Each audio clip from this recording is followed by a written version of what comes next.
I trained him for 3 years. Thomas, my mentee, the CEO's son-in-law. I trusted him completely. So when he stood up at that board meeting and accused me of fraud, stealing the CFO position I'd been promised, I felt the knife twist. Him and his board allies actually smirked at me. They thought they'd won. That's when I reached for my tablet, opened the file I'd been building for months, and started talking. Within minutes, the entire room was in chaos. Board members were gasping. Government officials looked sick. Because what I revealed next, none of them saw it coming. Let me take you back to that day of how I turned my greatest betrayal into my ultimate victory. Of how the man I trusted most tried to frame me for fraud and steal my dream job. In the morning we signed Blackwood's biggest contract in history, a $300 million government deal, and I was to be named CFO. Thomas seemed off. Usually bouncing with excitement. Today he was subdued, almost melancholy. "You nervous?" I asked as we rode the elevator to the executive floor. He looked at me with what seemed like genuine sympathy. "You've earned this, Erica." Truly. Something in his tone felt like goodbye. The boardroom was electric. 12 board members, senior partners, government officials. Everyone knew what was coming. The CFO announcement. My moment. Then I saw the nameplate. Chief Financial Officer. Thomas Greer. My blood turned to ice. This wasn't a mistake. This was a setup. The CEO cleared his throat. "I'm pleased to announce Thomas Greer's promotion to Chief Financial Officer. His strategic vision has been instrumental in our recent success." Thomas stood, accepting congratulations with practiced humility. But when his eyes met mine, there it was. That flicker of triumph he couldn't quite hide. My stomach turned. I felt like I was underwater. Everything seemed as if it was happening in slow motion. I had put in 6 years of nearly perfect work, helping secure the biggest contract in company history. The CEO had said my promotion to be CFO was just a formality. Then Thomas raised his hand for silence. "However, there's something troubling I must address. Something that came to my attention this morning." And what he said next would have destroyed my career forever if I hadn't been ready. My name is Erica Lawson. At 34, I was Blackwood Analytics' secret weapon.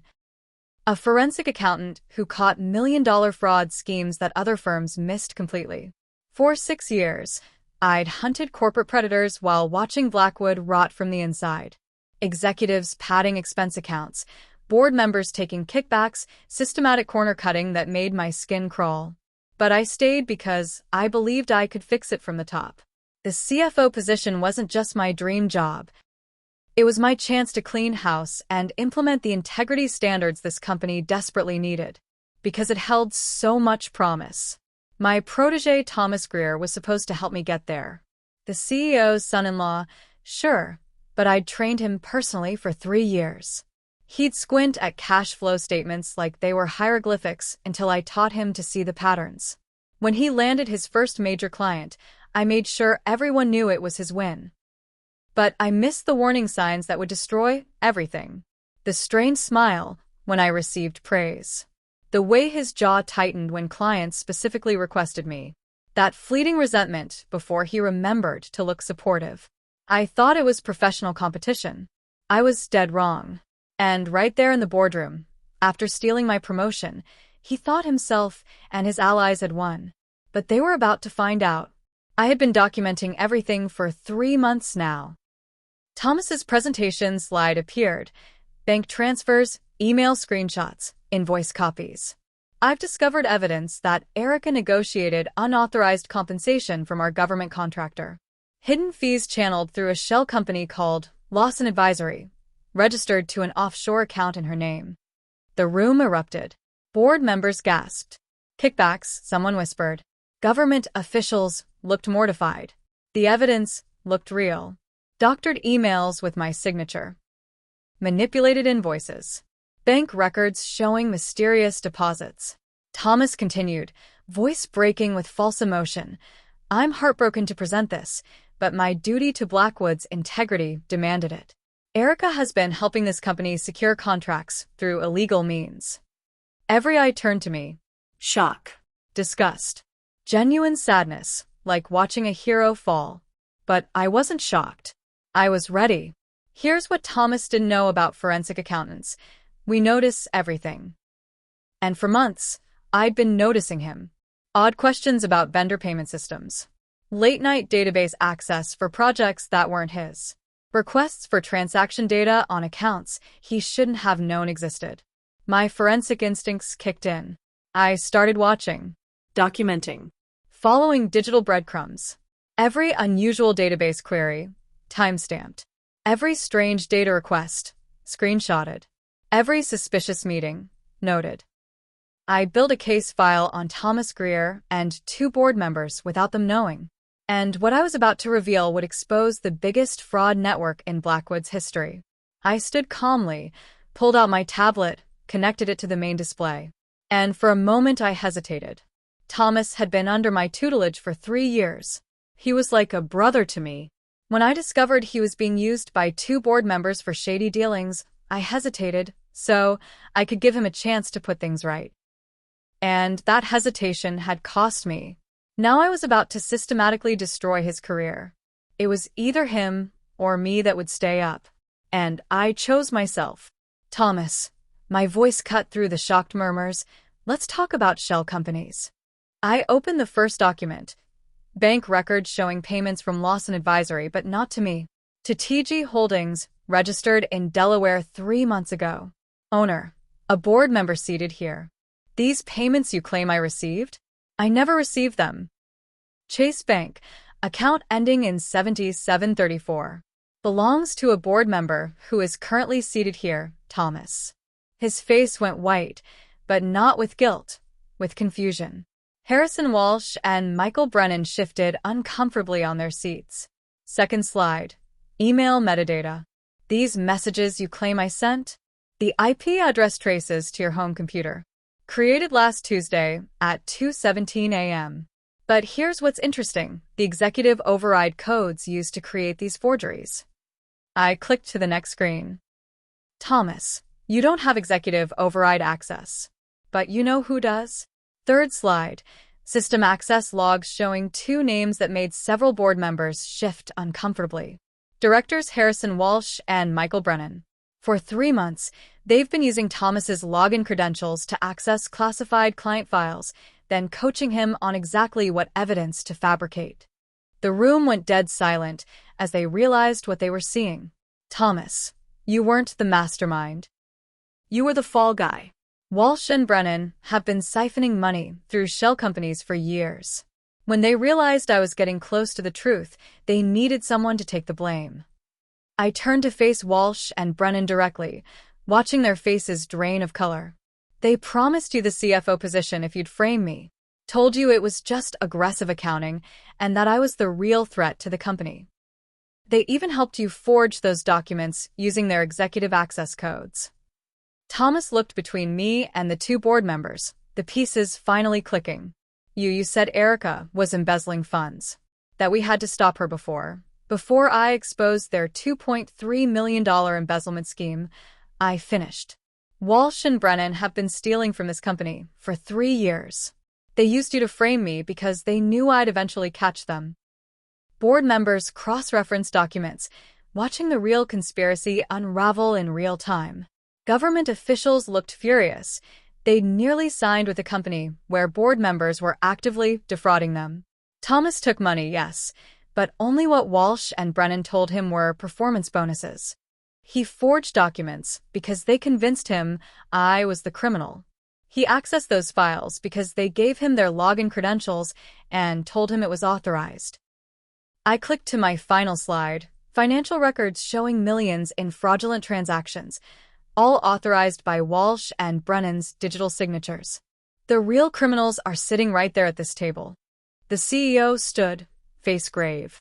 Thomas, is this true? Thomas looked around desperately. No allies. No escape. His shoulders sagged.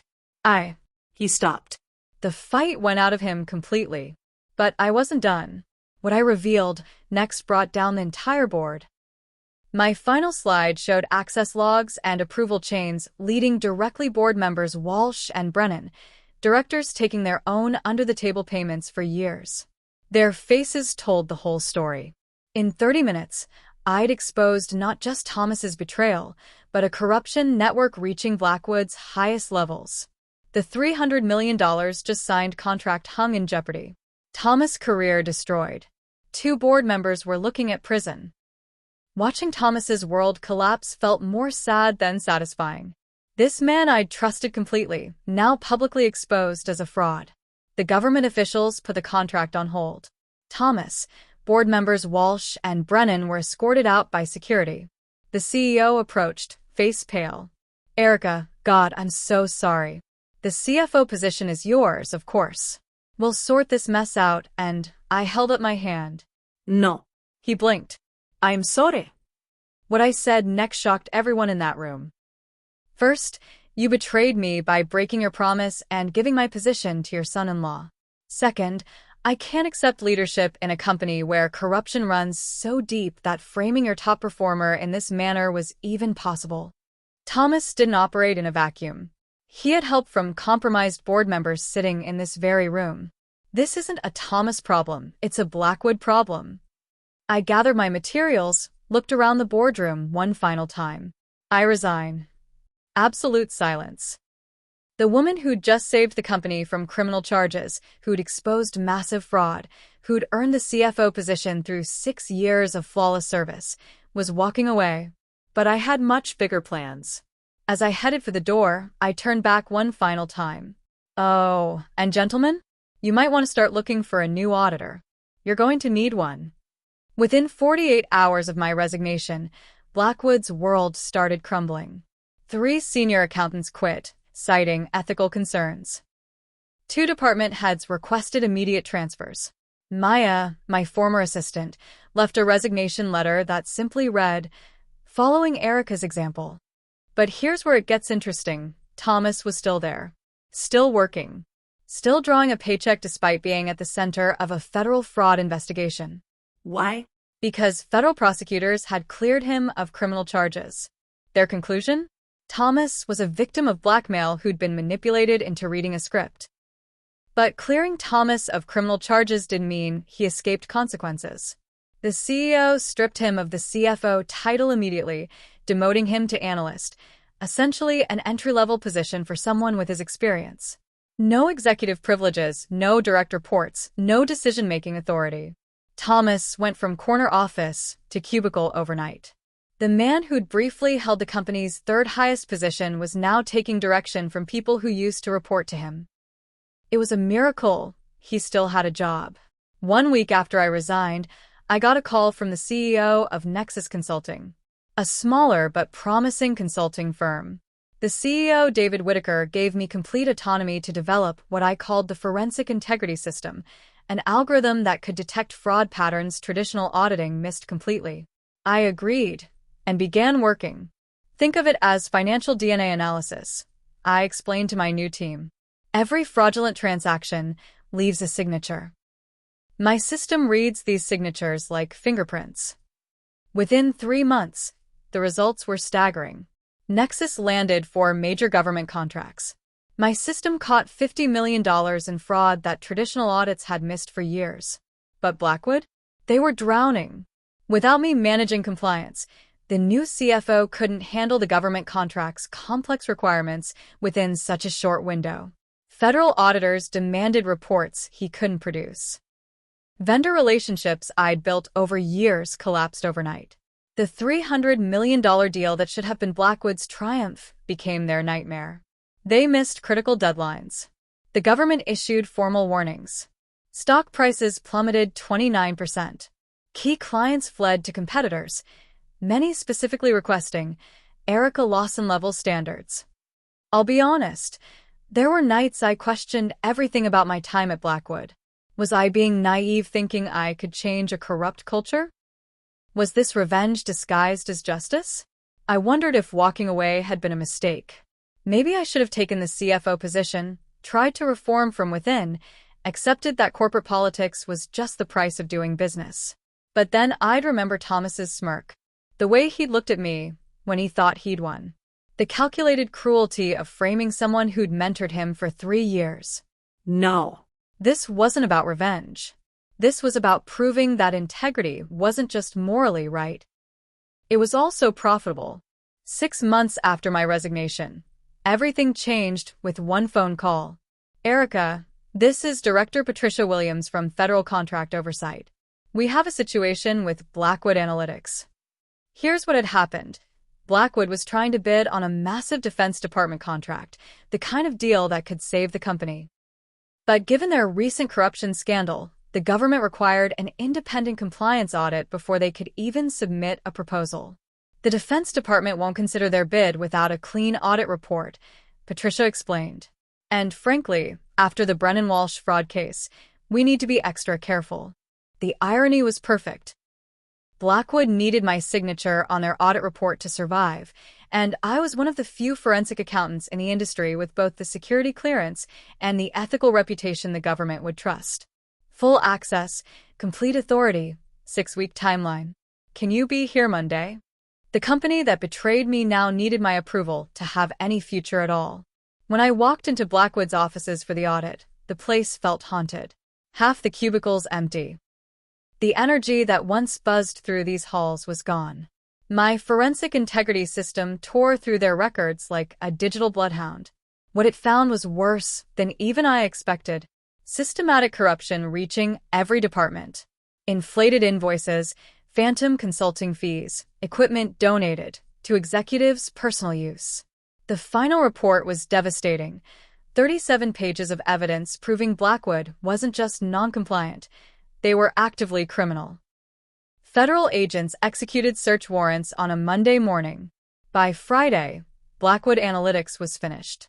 The government terminated their remaining $180 million in contracts. The SEC launched a formal investigation. The FBI opened criminal cases for wire fraud and money laundering. Thomas watched from his desk as agents carried evidence boxes from executive offices. His family's 3-generation legacy was ending in handcuffs and perp walks. 1 year after that audit, a call came on a Wednesday. Blackwood's CEO, voice strained and desperate. Erica, we need to talk. Urgently. We met at the same coffee shop where I'd once grabbed lunch during better days. He looked like he'd aged 5 years in 5 months. Blackwood is finished, he said without preamble. FBI investigation, contract terminations, mass resignations. We'll be bankrupt within 3 months. I'm sorry to hear that, I replied, meaning it despite everything. But there's a way to save the company. With your help. Here it comes, I thought. We want you back. Not as an employee, as senior partner. Complete autonomy to rebuild however you see fit. Full authority over hiring, firing, operations. You'd essentially run the company while we handle legal cleanup. The offer was staggering. Senior partner meant equity ownership, executive compensation, and power to reshape Blackwood's entire culture. But why would I want to save a company that tried to destroy me? Here's the truth. I realized I had 2 choices. Walk away and let 800 innocent employees lose their jobs while the criminals escaped consequences, or take control and transform Blackwood into everything I believed it should be. This wasn't about saving the company. This was about proving that integrity could triumph over corruption at scale. I need time to consider this, I said. Of course. But Erica? Time is the one thing we don't have. My return to Blackwood wasn't some triumphant homecoming. It was the biggest risk of my career. By the time I accepted the senior partner offer, things had gotten worse. Much worse. 2 more major clients had terminated contracts. Employee headcount dropped from 800 to 502. The company that once dominated government consulting was now radioactive, associated with corruption and federal investigations. Here's what made it terrifying.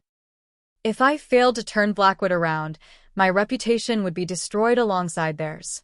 Every potential client would see me as the woman who couldn't save a sinking ship. My successful Nexus consulting would be tainted by association. The business press was already circling. Can Erica Lawson save the company that betrayed her? Read one headline. Another, Forensic accountant's ultimate test, reforming Blackwood. The stakes couldn't be higher.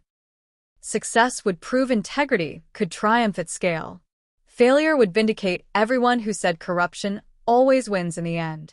My first day back, I called an all-hands meeting. The main auditorium was barely half full, a stark reminder of the exodus. 6 months ago, corruption nearly destroyed this company. I began. Today, we start rebuilding from the ground up. I outlined my plan.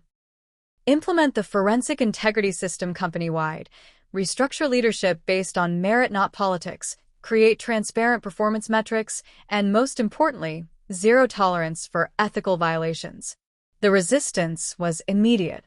Senior managers who'd survived the purge questioned whether such strict standards were realistic. Department heads worried about operational flexibility. Some openly suggested I was being naive about how business really works. But I had something they didn't: the authority to fire anyone who disagreed. Within 3 months, I'd systematically dismantled Blackwood's corrupt culture. Every remaining executive who showed resistance to ethical standards? Gone. Every manager who tried to bend rules for special circumstances? Replaced. The old guard called it a witch hunt. I called it spring cleaning.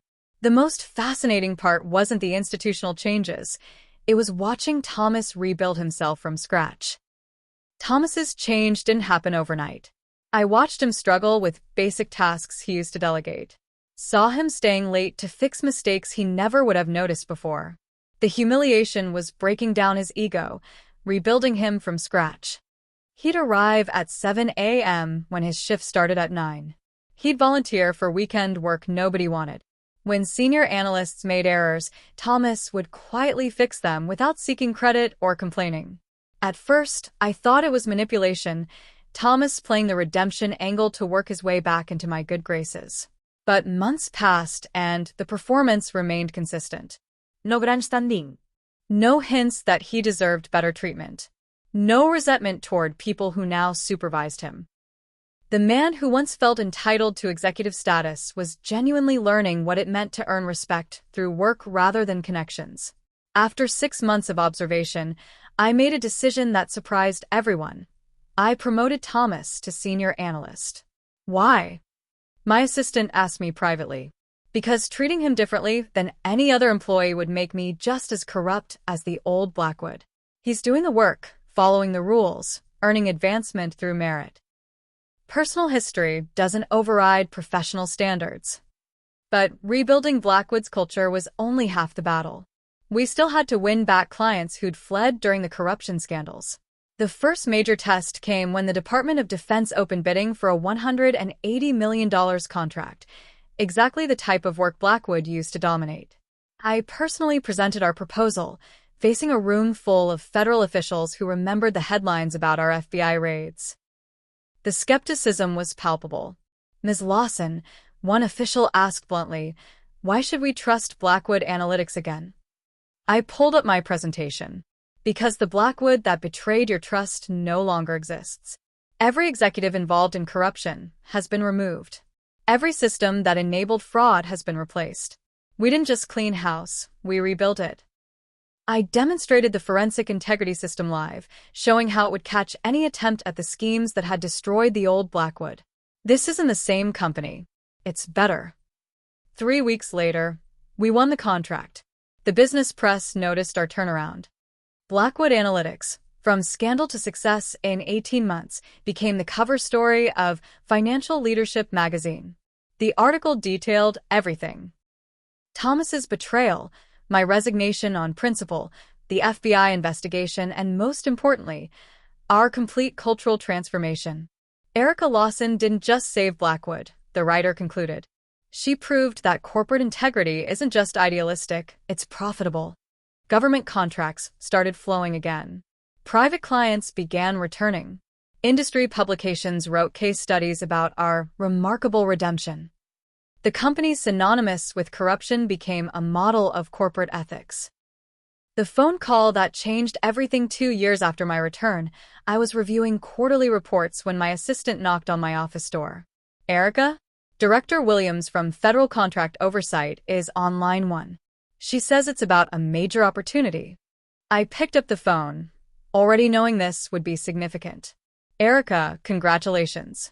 Blackwood Analytics has been awarded the Federal Financial Security Initiative over 5 years. This was the largest consulting contract Blackwood had won. I set the phone down carefully, staring at the number I'd just written. The company that once faced bankruptcy now held the most prestigious contract in our industry. That afternoon, I walked through Blackwood's offices, now bustling with 600 employees working at capacity, with 100 more starting next month. I passed Thomas at his desk, managing a team of junior analysts. He'd been promoted 2 more times based purely on merit, earning each advancement through demonstrated competence and ethical behavior. He looked up as I passed, nodding respectfully, not desperate gratitude, but professional acknowledgement from someone who understood his place in the new order. Perfect.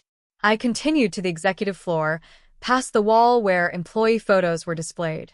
My picture sat in the center, senior partner and chief executive officer. But the most satisfying part wasn't any title. It was the knowledge that I'd transformed my greatest betrayal into my ultimate triumph. Thomas had tried to steal my dream job. Instead, he'd given me something better. Complete control over the company that betrayed me, the power to rebuild it according to my principles, and proof that integrity isn't just morally right, it's also incredibly profitable. Blackwood's stock price has recovered to 25% above pre-scandal levels. The 400 employees who stayed through the chaos just received the largest bonus pool in company history. And Thomas? He still comes to work every day, following the ethical standards I implemented, contributing to the success of the company he once tried to destroy. Sometimes the best revenge isn't just getting even, it's getting everything. So that's my story. I turned betrayal into triumph, corruption into integrity, and personal attack into professional dominance. But I want to know, would you have done what I did? Would you have gone back to the company that betrayed you to rebuild it from scratch? Or would you have stayed with your successful startup and watched your former employer burn? Drop a comment and let me know how you would have handled Thomas's betrayal. And if this story inspired you to never give up when people underestimate your principles, smash that like button and subscribe for more stories about turning setbacks into comebacks. Because sometimes the most powerful revenge is simply proving them completely wrong.